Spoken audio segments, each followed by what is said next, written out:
সুপ্রভাত। আজ আমি আপনাদের বলবো ক্রোধ ও রাগ সম্বরণের উপায়ের দ্বিতীয় পর্ব। এর আগের পর্বে আমরা জেনেছি ক্রোধের স্বরূপ কী, আমরা কেন রেগে যাই। আধুনিক মনোবিজ্ঞানের জ্ঞান আধুনিক ক্রোধ কি সম্বরণ বা নিয়ন্ত্রণ করা যায় ইত্যাদি। এবারের আলোচনায় কগনিটিভ থেরাপির বিষয়ে কিছু কথা বলবো। কগনিটিভ থেরাপির মূল কথা হলো কোনো ঘটনার ফলে আমাদের মনের প্রতিক্রিয়া কী হয় বা কী হওয়া উচিত সেই বিষয়ে আলোকপাত করা। আমাদের মনে সব সময় চিন্তা স্রোত বয়ে চলেছে। সেই চিন্তা কখন কী রূপ নেবে সেটি নির্ভর করছে পারিপার্শ্বিক ঘটনার পরম্পরা এবং তার থেকে উদ্ভূত আমাদের নিজস্ব চিন্তার উপর। যেমন কেউ একজন আমাকে বলল, তুমি বড় ভালো মানুষ বা ভালো ছেলে, বা তুমি খুব বড় মনের মানুষ। আমার মনে এর প্রতিক্রিয়া কি হতে পারে? আমি খুশি হতে পারি, আমার সন্দেহ হতে পারে, হঠাৎ এ কথা কেন বলল? অথবা আমি সোজাসুজি ধরে নিতেই পারি এ নিশ্চয়ই বিদ্রূপ করছে। আমি কি ভাবব সেটি নির্ভর করছে আমার মনে।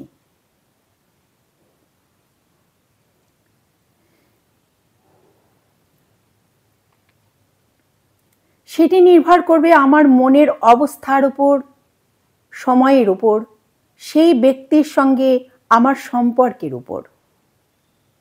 এইখানে একটি জিনিস বুঝাবার যে আমার মন যদি নেতিবাচক দিকে ঝুঁকে থাকে তবে আমি শেষের সেই ধারণাটি যেটা বলা হয়েছে সেই রকমই, অর্থাৎ বিদ্রূপ করছে বলে ভাবব।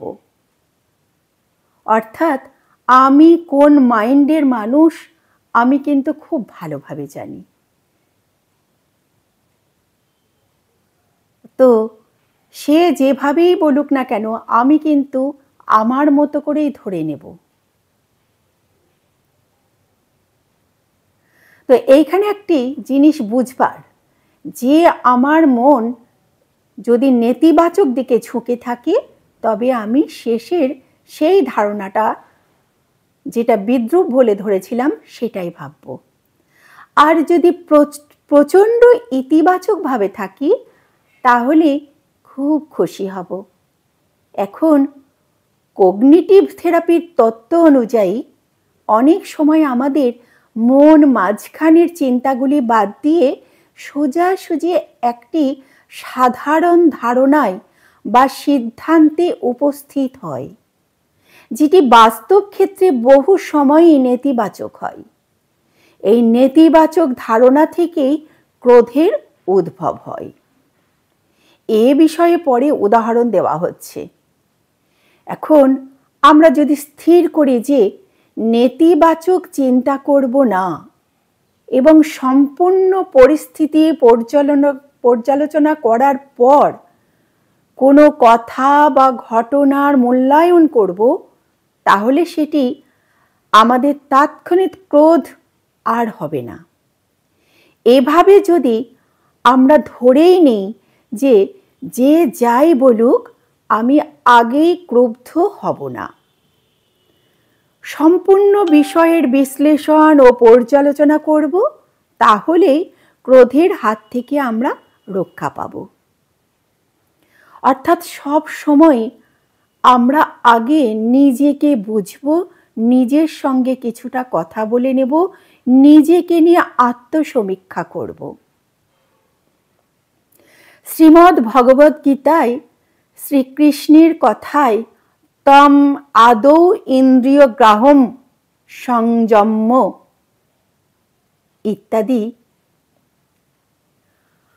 অর্থাৎ যদি আগেই কোনো সিদ্ধান্তে না এসে বিষয়ের পর্যালোচনা করে তারপরে সিদ্ধান্তে আসা যায়, তাহলে সেটা কি হবে? বাস্তবে এটা সবসময় হয়তো আমাদের পক্ষে সম্ভব হবে না, কিন্তু আমাদের চিন্তাধারাটা আমাদের মনের মধ্যে সব সময় বিশ্লেষণ করতে হবে। অর্থাৎ কগনিশন কথাটির সাধারণ অর্থ হলো জ্ঞান, অবনতি, চেতনা। এই তিনটির সমন্বয় হচ্ছে কগনিশন। কগনিশনের অর্থটাই হলো জ্ঞান, অবগতি আর চেতনা। কিন্তু মনোবিজ্ঞানের ক্ষেত্রে এই শব্দটি দিয়ে সব ধরনের জ্ঞানকে বোঝায়, যেমন মনোযোগ দেওয়া, যুক্তি দেওয়া, নিশ্চয় করে মনে করা, প্রবলেম সলভিং, কল্পনা করা, ভবিষ্যতের জন্য প্ল্যান করা এবং পরস্পরের মধ্যে ভাব বিনিময় ইত্যাদি সব রকমের জানা বোঝা, যার সাহায্যে আমরা আমাদের বহির্জগৎ এবং অন্তর্জগতের বিষয়ে সব রকম ধারণা করে থাকি। এই কগনিটিভ মডেল অনুযায়ী আমাদের ব্যবহারের বা প্রতিক্রিয়ার খুব সামান্য অংশই পূর্ববর্তী ঘটনাক্রম দিয়ে নির্ধারিত হয়। অর্থাৎ পরবর্তী প্রতিক্রিয়া পূর্ববর্তী ঘটনা অনুযায়ী হয় না।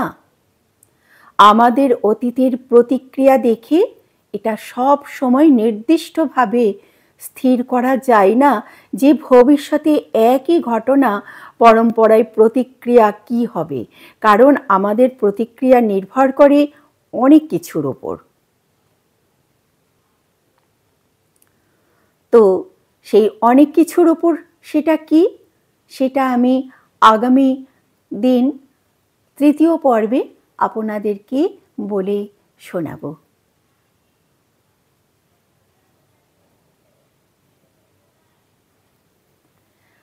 তো খুব ভালো থাকবেন।